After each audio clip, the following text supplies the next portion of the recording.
안녕하세요. 미국 주식론 대학의 미준입니다. 9월 19일 오늘의 미국 주식 뉴스를 시작합니다. 오늘도 변함없이 미국 주식 투자의 정석을 지키고 있는 미준에 오신 것을 환영합니다. 추석 연휴가 끝났습니다. 이번에 한 5일 정도 연휴가 지속됐더라고요. 많은 분들께서 이제 직장으로 일터로 돌아가셨을 텐데 제가 예전에 직장 생활 초반에 좀 연휴 끝나고 복귀하게 되면 좀 컨디션이 떨어졌던 그런 기억이 납니다. 여러분들 오래간만에 직장에 돌아오셔서 조금 기운이 다운될 수 있지만요. 신나게 달리고 있는 미국 증시 그리고 어제 연준 의장이 좋은 소식을 많이 전달했기 때문에 기분 좋게 미국 증시를 기다리면서 오늘 하루도 잘 마무리하셨으면 좋겠습니다. 자, 그러면 9월 19일 준비된 오늘의 미국 주식 뉴스 바로 시작합니다. 오늘도 어제 미국 증시의 시황부터 정리하겠습니다. 가장 먼저 S&P 500 맵을 보시면요. 그야말로 혼조세라는 말이 딱 적당한 장세가 펼쳐졌습니다. 같은 섹터 안에서도 올라간 종목 그리고 떨어진 종목이 골고루 섞여져 있죠. 따라서 특정 섹터가 상승하거나 하락하는 이런 추세를 발견하기가 어렵습니다. 그리고 또 한 가지, 선명한 색이 대체적으로 보이지 않죠. 따라서 주가의 상승이 도드라지거나 많이 떨어진 종목들이 보이지 않는다. 그 얘기는요, 어제 금리 인하와 관련해서 투자자들이 서로 눈치를 보고 있었다. 이렇게 보시면 되겠습니다. 굳이 한 가지의 특징을 찾으라면 반도체 종목들이 대체적으로 다 떨어졌는데요. 반도체는 여러분들 잘 알고 계신 것처럼 지난 1년간 주가의 상승 추세가 가장 좋았던 섹터입니다. 따라서 어느 정도 수익을 좀 실현하면서 다른 섹터로 옮기기 위해서 투자 자금을 확보하는 이러한 모습이 발견된다. 이렇게 굳이 특징을 찾으라면 한 가지를 지적할 수 있겠습니다. 어제 3대 지수의 움직임을 정리해 보겠습니다. 다우존스는 0.25% 떨어졌고요. S&P 500은 마이너스 0.29, 나스닥은 0.31% 소폭으로 3대 지수 모두 하락했습니다. 한 가지 비트코인 같은 경우도 어제 초반에는 별로였는데요. 그 이후에 이제 62,000까지 상승하면서 2.81% 올라갔습니다. 비트코인이 62,000 이상으로 올라간 것은 굉장히 오래간만이죠. 따라서 비트코인의 상승 추세를 주식시장이 곧 따라갈 가능성이 높다. 개인적으로 저는 그렇게 판단합니다. 어제 러셀 2000이 유일하게 상승을 했습니다. 3대 지수 모두 하락하는 가운데 비록 소폭이긴 하지만 플러스를 기록했다는데 의의를 찾을 수가 있을 것 같습니다. 어제는 AAII 설문조사 결과가 발표됐는데요. 앞으로 다가오는 6개월 동안 미국 증시는 상승하겠습니까? 떨어지겠습니까? 이 간단한 한 가지의 질문에 대한 답의 구성 비율을 보시면요. 어제 9월 18일 기준으로 무려 50.8%의 투자자가 앞으로 6개월 동안 미국 증시는 상승할 것이다. 긍정적인 견해를 제시했고요. 22.8%는 중립, 그리고 26.4%만 하락을 지적했습니다. 이 얘기는요. 최근에 50%를 넘은 경우가 거의 없었죠. 지난 1년간의 최고치를 보시면요. 12월 20일 날, 그러니까 작년 말에 52.9%를 찍은 적이 있는데요. 그리고 나서 미국 증시는 한 3월까지 계속 달렸죠. 따라서 이번에도 한 2개월, 3개월 정도는 계속해서 상승 추세를 보이지 않을까, 긍정적인 센티먼트가 지금 보인다. 이렇게 평가가 가능합니다. 다음으로 Fear and Greed Index 공포 탐욕 지수를 보시면요. 어제랑 거의 변화가 없습니다. 어제 이 지수가 56을 찍었는데요. 오늘은 1 상승해서 57입니다. 따라서 이제 막 탐욕을 부리기 시작했다. 앞에서 우리가 50% 이상의 설문조사의 결과가 지금 긍정적인 추세를 기대하고 있다. 어떻게 보면 탐욕이 넘쳐나는 거 아닌가 이렇게 걱정할 수도 있는데요. 지금 현재 Fear and Greed Index를 살펴보시면 아직까지는 굉장히 많은 여유가 있어 보입니다. 이 지수가 75를 넘어가면서 극적인 탐욕 상태로 넘어가기 전까지는 상승 추세를 그냥 지켜보는 것도 하나의 투자 방법이 될 수 있을 것 같습니다. 다음에는 미주온 탑픽의 성적인데요. 일단 미주온 탑 18이 미주온 탑 16으로 바뀌었습니다. 이 부분에 대한 설명을 잠깐 드려야 될 것 같은데요. 제가 어제 두 종목을 전량 매도했다라는 포스팅을 멤버분들께 전달해 드렸습니다. 첫 번째 종목은 IMMR, 이머전 코퍼레이션이고요. 두 번째 종목은 ITRI, 아이트론입니다. 자, 이렇게 두 종목을 매도한 이유는 모멘텀 약화다. 이렇게 설명을 하고 있는데요. 그 이유를 조금 더 자세히 설명드리도록 하겠습니다. 오늘 미국의 연준은 과감하게 0.5%포인트 금리 인하를 단행했습니다. 또한 방금 전에 공유해드린 컨텐츠에서 확인해 보실 수 있는 것처럼 파월 연준 의장은 기자회견 내내 0.5%포인트 금리 인하는 인플레이션 하락에 대한 확신 때문이지 미국 경제는 아직까지 건강하다, 이런 확실한 메시지를 시장에 내보냈거든요. 따라서 정리를 해보면요, 소형주에게는 최고의 매크로 조건이 조성된 셈입니다. 금리는 떨어지고 경제는 탄탄하다. 따라서 지금부터 소형주에 베팅할 수 있는 아주 좋은 조건이 형성된 거죠. 자, 그런데 그럼에도 불구하고 이머전과 아이트론 주가는요, 어제 제가 계속해서 모니터링을 해본 결과 긍정적인 추세를 보이지 못했습니다. 어제 S&P 500 그리고 나스닥을 기준으로 1% 가까이 상승했다가 떨어졌거든요. 그런데 이렇게 나스닥이 1% 급상승했을 때도 이머전하고 아이트론은 꿈쩍하지 않고 움직이지 않았다. 이 부분이 굉장히 부정적이라고 저는 생각을 합니다. 이렇게 금리 인하 소식에도 움직이지 않는 소형주는 보유할 가치가 없다. 이것이 제가 내린 판단이다라고 설명을 드릴 수가 있겠습니다. 자, 어쨌든 이제 미주온 탑픽이 16종목으로 줄었는데요. 어제는 반 정도가 상승하고 반 정도는 떨어졌습니다. 가장 먼저 비트코인이 62,000달러를 넘어서면서 굉장히 좋은 모멘텀을 발휘했고요. 우버 테크놀로지가 플러스 0.99, 제타 플러스 0.51, B2가 0.39% 상승했습니다.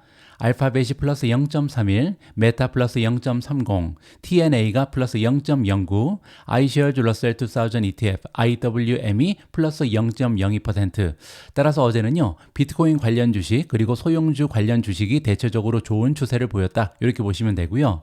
반면 하락한 종목은 모두 반도체 그리고 테크 주식입니다. TSMC가 0.04% 횡보를 했고요.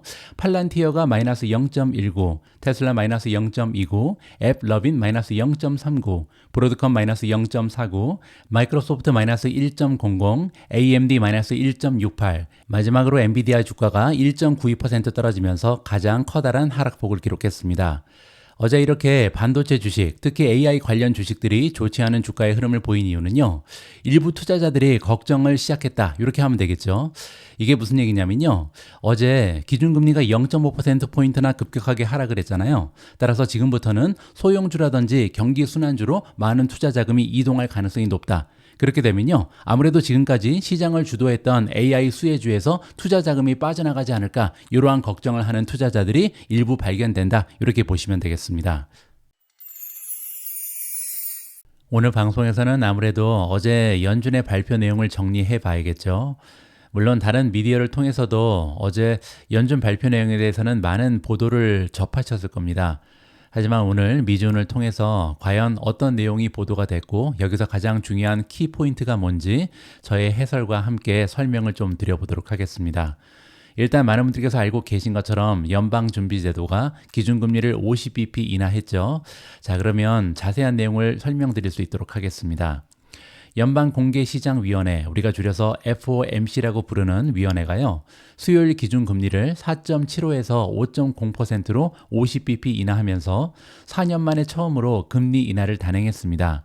CMA 페드와치 도구에 따르면 금리 인하 전에 트레이더들은요, 59.0%의 확률로 50bp 금리 인하를 예상했습니다. 따라서 첫 번째 팩트는요, 지금 시장에서 기대했던 것이 실현됐다. 따라서 시장의 기대치가 실현되면요, 보통은 호재로 작용한다, 이렇게 보시면 됩니다. 그리고 또 한 가지, 투표권을 가진 FOMC 위원 1명을 제외한 모든 위원이 50bp 인하를 지지했다라고 합니다. 따라서 거의 만장일치였다, 1명만 반대였다, 이렇게 보시면 되겠죠. 자, 이번에는요, 정말 중요한 정보를 제공할 수 있는 점도표가 있잖아요.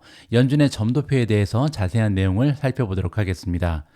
연방준비은행은 2024년 말까지 금리를 0.5%포인트 더 낮출 것으로 예상했으며 중앙은행은 올해 말까지 이를 위해 2번의 정책회의가 더 있습니다. 이 부분도 저는 긍정적으로 판단합니다. 왜냐면요, 이번에 0.5%포인트 급격하게 내리면서 경기가 둔화되는 거 아니야? 연준이 지금 좀 서두르는 거 아니야? 이런 느낌을 받을 수도 있잖아요. 그런데 남아있는 FOMC 미팅이 2번 있는데요, 2번에 걸쳐서 0.5%포인트만 더 낮출 것이다. 그 얘기는요, 한 번에 0.25만 내리면 된다. 따라서 서두를 거 없다, 이렇게 얘기하는 거죠.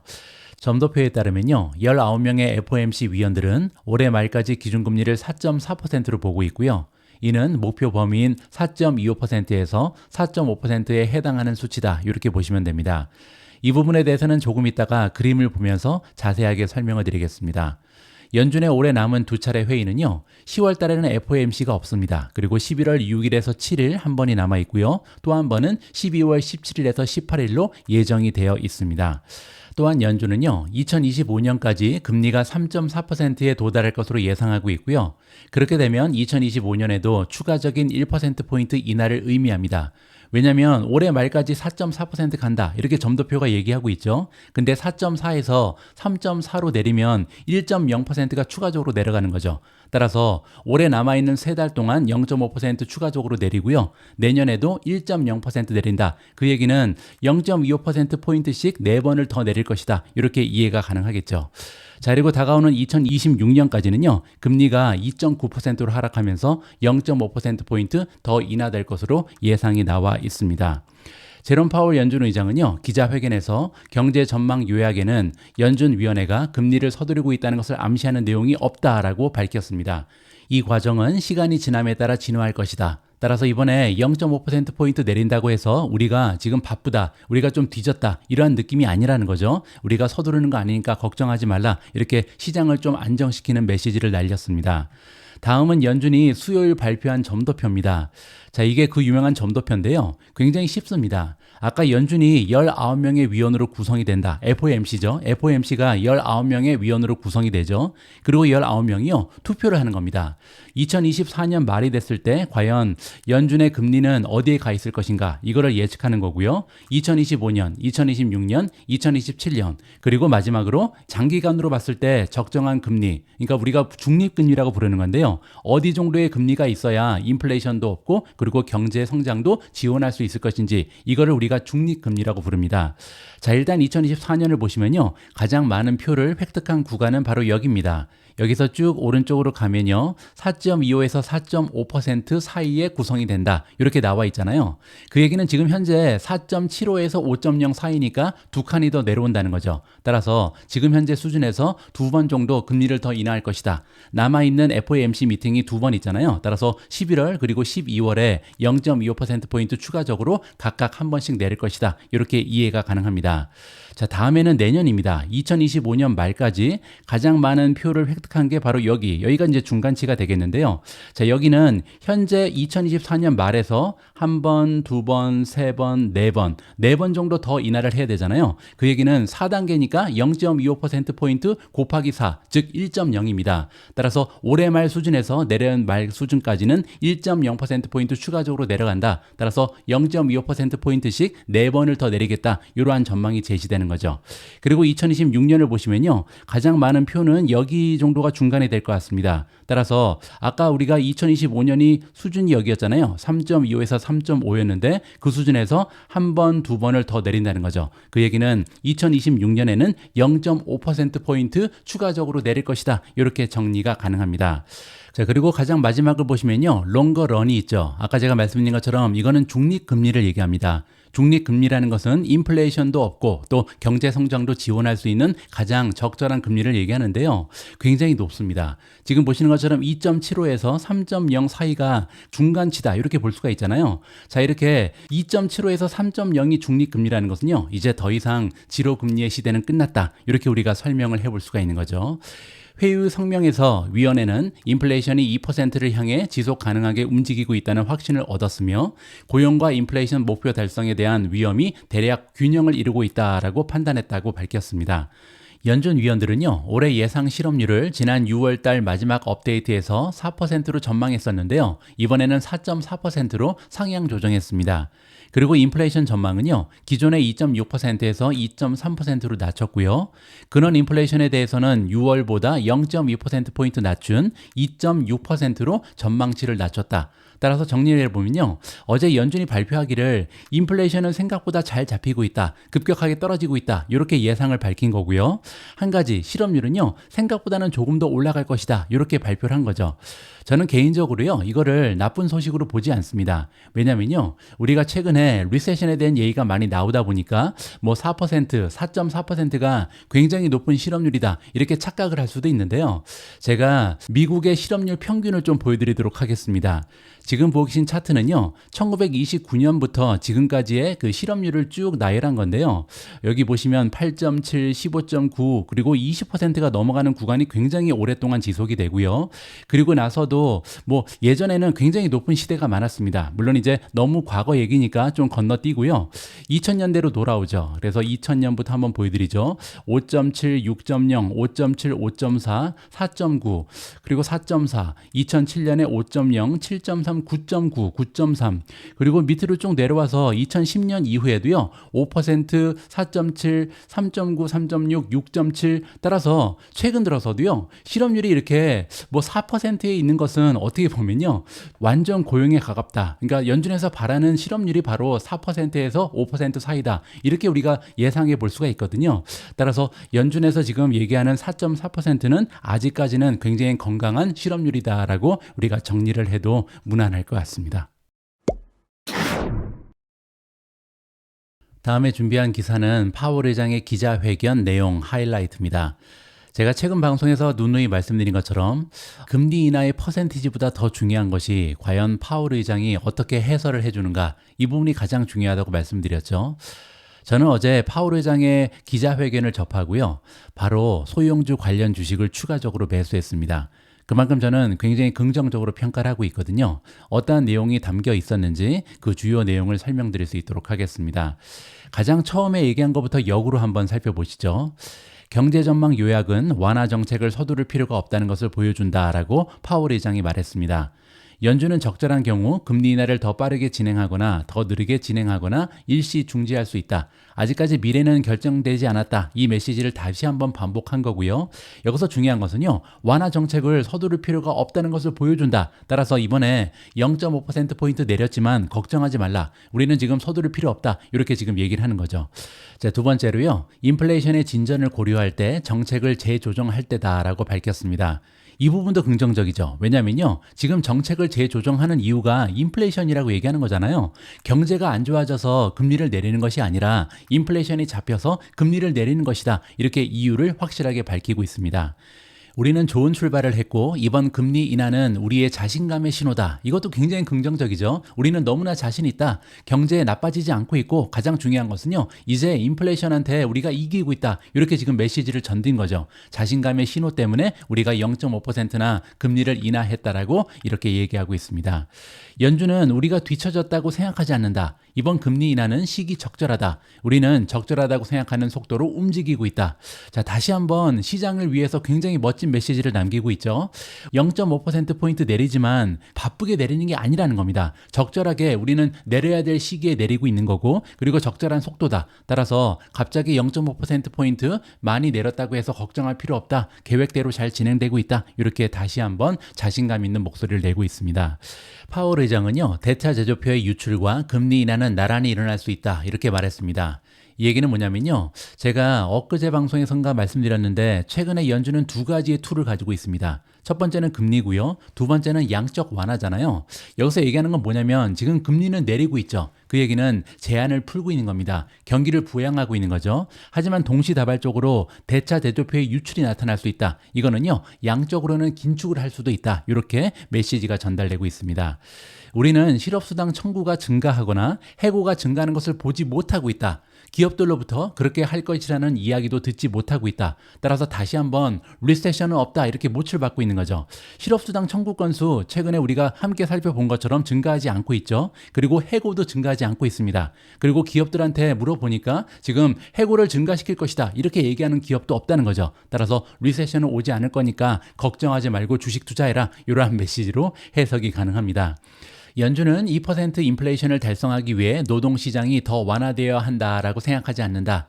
연준의 임무는 두 가지라고 말씀드렸죠. 첫 번째는 인플레이션을 잡는 거고요. 두 번째는 완전 고용을 실현하는 겁니다. 그런데 지금 얘기하는 건 뭐냐면요. 첫 번째 목표인 인플레이션은 걱정할 필요 없다. 잡히고 있다. 이렇게 얘기하는 거고요. 따라서 지금부터는 노동시장을 부양하겠다라고 두 번째 목표에 집중할 것을 표명하는 겁니다. 파월 의장은요, 중립금리가 제로 떠는 마이너스에 가까웠던 당시보다 훨씬 높아진 것 같다. 앞에서 우리가 중립금리 살펴봤죠. 그래서 더 이상 제로금리 시대는 없다. 따라서 지금부터는요, 중립금리가 예전에 역사적으로 봤을 때는 조금 높아질 가능성이 있다라는 이야기를 하고 있습니다. 미국 경제는 좋은 위치에 있다. 오늘 금리 인하는 이를 유지하기 위한 것이다. 0.5%포인트 내렸다고 해서 경제가 흔들리고 있기 때문에 그런 게 아니라는 거죠. 지금 경제는 굉장히 탄탄하니까 다시 한번 말하지만 주식시장 떠나지 말라. 이렇게 지금 얘기합니다. 파월 의장은 시장의 기대가 FOMC의 결정에 영향을 미쳤느냐라는 질문에 우리는 항상 경제에 옳다고 생각하는 일을 할 것이며 오늘도 그렇게 했다라고 밝혔습니다. 이 얘기는요, 파월 의장이 이렇게 얘기하는 겁니다. 연준은 정치랑 관계없다. 지금 집권당을 밀어주기 위해서 금리를 0.5%나 내린 거 아니다. 이렇게 지금 밝히고 있는 거죠. 저는 개인적으로 여기에 정말로 그럴까라는 약간의 의문을 가지고 있긴 합니다. 자, 그리고 마지막으로 현재로서는 경기 침체, 리세션이 높아졌다라고 볼 만한 어떤 것도 보이지 않는다라고 말하면서 기자회견을 아름답게 마무리했습니다. 제가 최근에 방송에서 이런 말씀을 많이 드렸죠. 0.25% 내리는 것보다 0.5% 내리는 게 좋을 수도 있는데요. 어떤 경우냐면 이 파월 의장이 기자회견에 등장해서 우리가 이번에 큰 폭으로 금리를 인하한 이유는요. 경기 침체 때문이 아니라 인플레이션이 잡혔다는 확신이 있기 때문이다. 이렇게 얘기해주면 굉장히 커다란 호재로 작용할 수 있다. 이런 메시지를 전달해 드렸잖아요.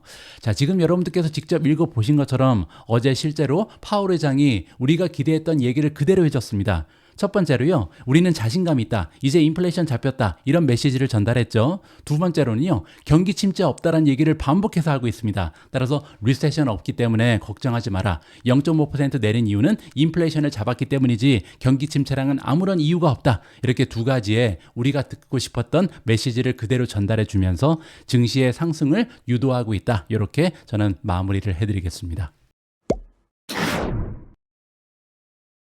어제 금리 인하 소식에도 불구하고 반도체 주식을 위시로 해서 테크 주식 중에는요, 주가가 하락한 종목이 꽤 있었습니다. 그 이유는요, 이렇게 생각하는 사람들이 많이 있기 때문이죠. 금리 인하는 테크 주식에게 악재다. 이러한 주장을 우리가 한번 들어보면 좋을 것 같은데요. 함께 한번 어떠한 논리가 숨어져 있는지 확인해 보시죠. 수요일 CNBC의 짐 크레이머는요, 연방준비제도의 금리 인하가 기술 부분에 미칠 영향에 대해서 논의하면서 테크 기업들이 반드시 금리 인하로 혜택을 볼 수 있는 것은 아니기 때문에 테크주 상승에 방해가 될 수 있다. 이렇게 지적하고 있습니다. 2배 규모의 금리 인하로 인해 0.5%포인트 내렸다고 해서 기술주가 큰 폭으로 상승하지는 않을 것이다. 이렇게 주장하는데요. 큰 폭의 금리 인하가 있을 때만 반짝 상승할 뿐이다. 따라서 단기간으로는 잠깐 올라갈 수 있지만 중기적으로 봤을 때는 도움이 되지 못한다. 이런 의견으로 파악이 가능합니다. 지금 연준은 건강한 소비가 필요한 기업을 돕고 있는 것이다 라고 얘기합니다. 이 얘기가 무슨 얘기인지 뒤에 설명이 돼 있죠. 연준은 금리를 0.5%포인트 인하하고 연말까지 50bp 추가적으로 인하할 것을 밝혔죠. 강력한 인하 사이클이 드디어 시작됐습니다. 그런데 짐 크레이머는요, 세일즈포스의 연례 컨퍼런스에서 인공지능 이니셔티브를 추진하고 있는 많은 기술 기업들은 연준의 금리 인하에 신경 쓰고 있지 않다. 이렇게 지금 지적을 합니다. 이 얘기는요, 테크주들은, 테크 기업을 운영하는 경영진들은 금리 인하에 별로 관심이 없다는 거죠. 그만큼 도움이 되지 않기 때문에 관심이 없다. 이러한 논리라고 보면 됩니다. 소매업이나 주택 부분의 기업들과 달리 대형 기술 기업은요, 소비자 및 노동시장과 크게 분리되어 있으며 기업을 위한 서비스를 제공한다. 이렇게 이유를 밝히고 있습니다. 따라서 우리가 보통 비즈니스를 두 부분으로 나누잖아요. 하나는 B2B, 하나는 B2C입니다. B2B라는 것은요, 비즈니스 투 비즈니스, 따라서 다른 기업을 상대로 사업을 영위하는 이런 기업들을 얘기하는 거고요. 그리고 B2C라는 것은요, 비즈니스 투 컨슈머입니다. 따라서 소비자를 상대로 비즈니스를 영위하는 그런 기업들을 얘기하는데요. 여기서 지금 얘기하는 것은 뭐냐면 인공지능을 위시한 대부분의 테크주들의 영업 상대는 바로 다른 기업이다. 따라서 소비자들의 주머니 사정은 별로 관계가 없다는 거죠. 따라서 연준이 금리를 인하하면서 소비자들의 지출 활동이 는다고 해서 테크주한테는 많은 도움이 되지 않는다. 이렇게 이해가 가능합니다. 그는 빅테크와 동종업계가 기업들의 수익을 높이고 더 적은 인력으로 더 많은 업무를 수행할 수 있도록 하는 AI 자동화에 집중하고 있다라고 아주 중요한 얘기를 했습니다. 조금 이따 여기 다시 한번 얘기해 드리죠. 진 크레이머는요, 금리가 하락하는 동안에도 기술주가 여전히 승자가 될 수 있지만, 주가가 계속해서 상승할 수 있지만, 소비자 중심 기업이 이 인하 주기 동안 소유해야 할 기업이 될 수 있다라고 제안하고 있습니다. 크레이머에 따르면요, 월스트리트는 이러한 구도적인 성장주를 포기하고 금리 인하에 의존하는 주식에 투자하고 있으며, 현재 시장에는 순환할 수 있을 만큼의 현금만이 존재한다. 이 얘기는요, 한 섹터에서 자금이 빠져나가서 다른 데로 옮겨갈 것이다. 이렇게 지금 얘기하는 거죠. 그는 또한 투자자들이 언제나 잘하는 기업과 비즈니스 사이클의 특정 시점에만 잘할 수 있는 기업을 구분할 수 있다. 이렇게 덧붙이고 있습니다. 따라서 우리가 구조적인 성장을 하는 인공지능에 많은 자금을 넣어놨었는데요. 지금부터는 순환주로 옮겨야 된다는 거죠. 왜냐하면 금리가 급격하게 떨어지면서 경기가 부양되고 있잖아요. 따라서 지금까지 달리지 못했던 경기 순환주라든지 아니면 소형주에 투자를 할 적절한 시기다. 그리고 투자자들은 이것을 알고 있다. 이러한 주장으로 이해가 가능합니다. 오늘 같은 날에는 금리 인하가 절실히 필요했던 기업들이 방금 원하는 것을 얻었기 때문에 이 기업들에 집중 투자해야 된다. 이게 짐 크레이머의 주장입니다. 하지만 기술주는, 테크주는 이미 오래전에 소원 성취 게임에서 벗어났다. 따라서 대부분의 테크 주식은요, 금리가 떨어지는 것이 별 영향이 없다. 많은 혜택을 받지 못한다. 이렇게 지금 기사가 마무리되고 있습니다. 저는 개인적으로요, 짐 크레이머의 주장에서 한 부분은 동의를 하고요, 또 한 부분은 반대 의견을 표명하고 싶습니다. 일단 동의하는 부분은 뭐냐면요, 앞으로 금리가 급격하게 떨어지면서 지금까지 길을 펴지 못했던 소형주라든지 경기 순환주가 굉장히 좋은 주가의 상승을 도모할 수 있다. 이 부분은 저도 전적으로 동의를 합니다. 그렇기 때문에 저 역시도 소형주에 베팅을 많이 하고 있죠. 자, 하지만 또 한 가지의 주장, 금리 인하는 테크 주식에게 악재가 될 수 있다. 이 부분은 두 가지의 이유 때문에 반대 의견을 피력하고 싶은데요. 첫 번째 이유는 짐 크레이머가 얘기했습니다. 자, 짐 크레이머가 얘기하기를 빅테크와 동종 업계가 기업들의 수익을 높이고 더 적은 인력으로 더 많은 업무를 수행할 수 있도록 AI 자동화에 집중하고 있다. 이렇게 얘기했잖아요. 인공지능이라는 테크놀로지는 예전에 등장했었던 많은 테크놀로지와 한 가지 커다란 차별점이 있습니다. 그건 뭐냐면요, 이 기술력을 이용을 해서 매출을 증대시킬 수 있을 뿐만 아니라 또 한 가지는요, 비용을 감소시킬 수 있다. 왜냐하면 생산성과 효율성을 급격하게 증대시킬 수 있는 게 바로 AI의 기술력이거든요. 이 얘기는 뭐냐면 앞으로 기업들이 조금 더 주머니 사정이 좋아지면요, AI 자동화를 위해서 많은 지출을 늘릴 가능성이 높아지는 겁니다. 따라서 만약에 금리 인하로 인해서 소형주라든지 아니면 경기 순환주 뭐 이러한 기업들이 앞으로 점점 더 그 주머니 사정이 좋아지면요, 계속해서 AI 투자를 확대할 가능성이 높은 거죠. 따라서 테크주 역시도 수혜를 받을 수 있다. 저는 개인적으로 판단합니다. 자, 그리고 두 번째 이유는 뭐냐면요, 현재 시장에는 순환할 수 있을 만큼의 현금만이 존재한다. 이 주장인데요. 이 얘기는 다시 얘기해서 일정한 금액이 지금 정해져 있다는 거죠. 따라서 지금까지 인공지능 수혜주에만 집중적으로 투자했던 투자 자금이 다른 곳으로 빠져나갈 것이다. 소형주라든지 경기 순환주로 옮겨갈 것이다. 이러한 주장을 지금 크레이머가 펼치고 있는데요. 저는 그렇게 생각하지 않습니다. 왜냐면요, 금리가 떨어지고 있고 만약에 리세션의 확률이 적어진다면, 그렇게 되면요, 대기하고 있는 현금이 추가적으로 주식시장에 들어오겠죠. 그렇게 되면요, 소형주라든지 경기 순환주뿐만 아니라 테크주를 살 수 있는 여력이 충분히 많아진다. 따라서 유동성이 확대될 가능성이 높다는 거죠. 따라서 모든 기업이 동반 상승할 수 있는 상승 추세가 나타날 수 있다. 저는 개인적으로 믿고 있습니다. 저는 앞에 기사에서 앞으로 금리 인하가 확대되고 또 소형주라든지 경기순환주 이런 기업들의 사정이 좋아지면요, 리세션만 발생하지 않는다면 인공지능에 대한 투자는 계속해서 증가할 것이다. 따라서 테크 주식 역시도 수혜를 받을 수 있다. 이러한 주장을 여러분들께 공유드렸는데요. 이번에는 저의 주장과 비슷한 이런 이야기를 하시는 AMD의 CEO 리사수 누님의 이야기를 좀 들어볼까 합니다. 자, 리사수가 얘기하기를 인공지능은 시작에 불과하다, 이런 주장을 하고 있거든요. CNBC의 짐 크레이머가 AMD CEO 리사수에게 인공지능의 강자 엔비디아와의 경쟁에 대해서 질문하자 그녀는요, 뜨거운 반도체 산업에서는 하나 이상의 주요 업체가 경쟁할 여지가 있다, 이렇게 얘기하고 있습니다. 인공지능이 너무나 뜨겁기 때문에 엔비디아 혼자 승자가 되기는 어렵다. 다양한 기업들이 승자로 부상할 수 있다. 이런 주장이라고 보면 되겠죠.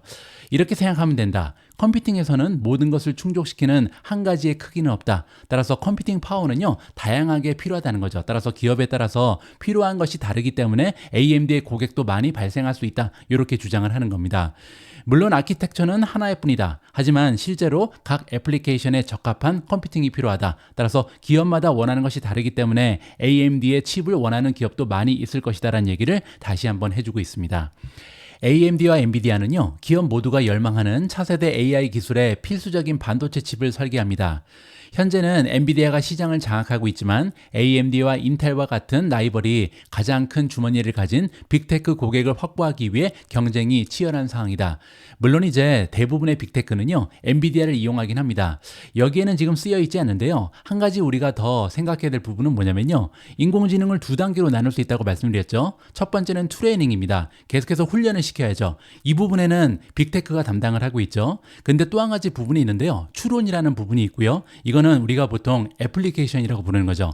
그리고 이 애플리케이션은요, 작은 기업들도 참여가 가능합니다. 앞에서 제가 설명드린 것처럼 이제 금리 인하로 인해서 많은 기업들이 인공지능 관련된 투자를 높이게 될 텐데요. 이때는 다양한 앱을 개발하기 위한, 애플리케이션을 실현하기 위한 이러한 투자가 나타날 가능성이 높아지는 거죠. 그렇게 되면 AMD가 엔비디아랑 한번 해볼 만하다, 저는 개인적으로 믿고 있습니다.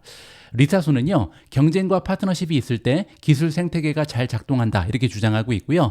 대부분의 경우 고객은 여러 가지 좋은 옵션 중에 선택할 수 있기를 원한다라고 이야기하고 있습니다. 또한 리사수는요, AI 미래에 대해서 이렇게 얘기합니다. 세상은 이제 막 AI가 무엇을 할 수 있는지에 대해서 인식하기 시작했다. 그녀는 10년 이후에는요, 사람들이 AI의 ROI가 무엇인지 묻지 않을 것이다 라고 얘기합니다.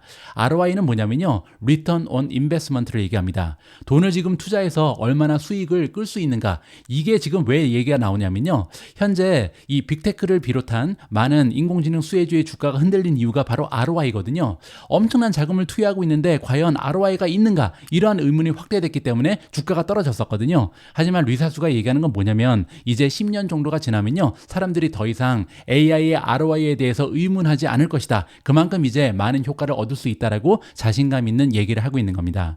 대신에 인공지능은요, 비즈니스 부분에서 교육, 의료에 이르기까지 삶의 주요한 부분이 될 것이다. 따라서 AI의 활용 부분은요, 정말 빠지는 섹터가 없을 것이다. 대부분의 산업에 적용이 되면서 활용 범위가 점점 확대될 가능성이 높다. 이렇게 장밋빛 미래를 이야기하고 있습니다.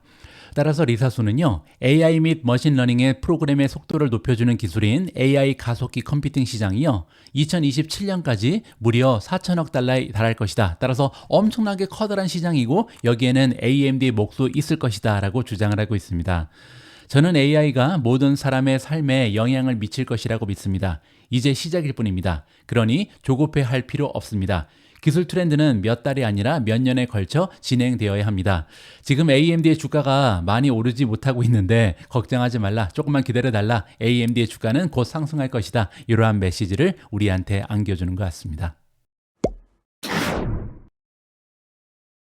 오늘 마지막으로 준비된 기사는 구글 관련된 소식입니다. 오늘은 유난히 구글 관련된 뉴스가 넘쳐났는데요.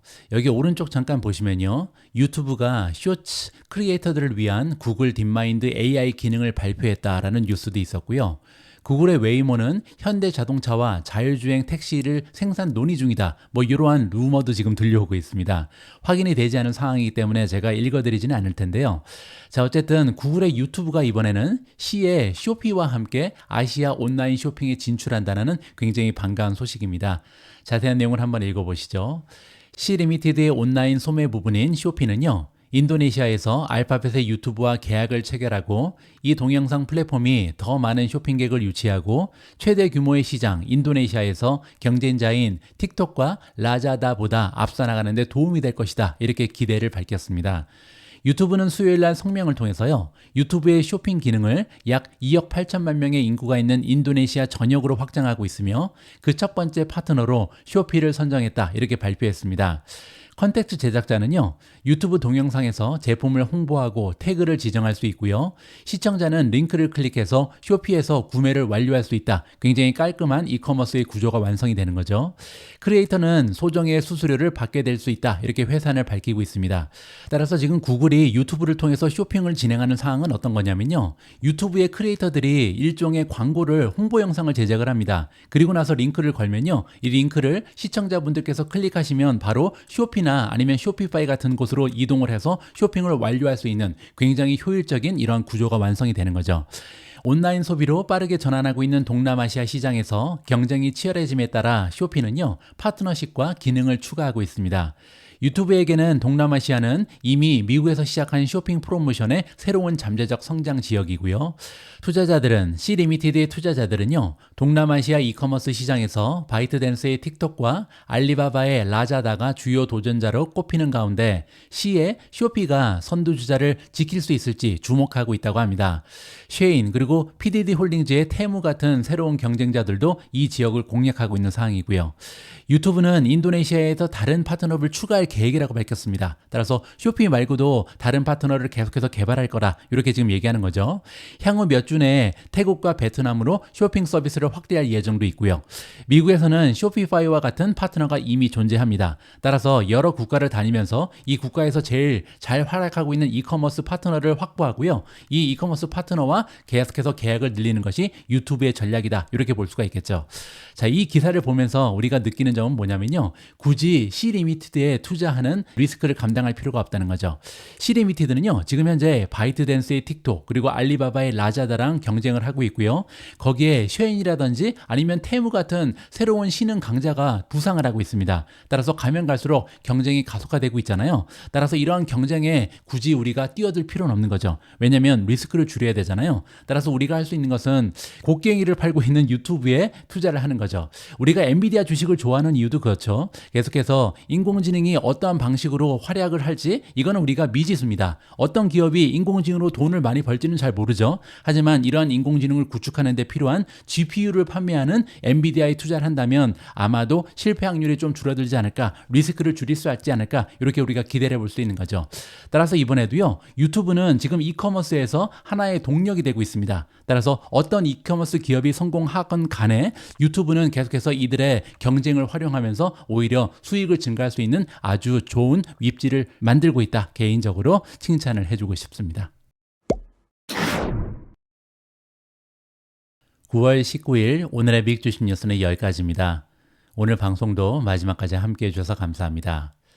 얼마 전에 소중한 구독자분 한 분께서 이런 질문을 남겨주신 적이 있습니다. 금리가 인하되면 주식시장이 상승한다는 것을 모르는 사람이 있을까? 그 얘기는요, 이미 선반영돼 있을 것이다. 실제로 금리가 떨어지기 시작하면 오히려 증시가 떨어질 가능성도 있다. 이렇게 부정적인 견해를 피력하시더라고요. 여기에 대해서 저는 이런 말씀을 좀 드리고 싶습니다. 금리가 올라가면 주식시장이 떨어지는 것을 모르는 사람도 없었습니다. 그런데 2022년을 생각해 보면요. 금리가 상승하는 시기에 정말 끔찍한 베어마켓이 찾아왔었죠. 그때도요. 금리가 올라가게 되면 주식시장한테 악재라는 것을 알고 있었죠. 하지만 우리가 생각했던 것보다 한동안 굉장히 오랫동안 1년 넘게 거의 2년 가까운 세월을 정말 주식시장이 계속해서 하락하는 것을 보면서 어려운 시기를 겪었습니다. 따라서 이번에도요. 금리가 떨어지면 주식시장이 달릴 수 있다는 진리가 그대로 통하기를 저는 개인적으로 기대해 봅니다. 우리 모두가 미국 주식 투자로 은퇴하는 그날까지 다 함께 화이팅입니다. 행복한 하루 되세요. 감사합니다.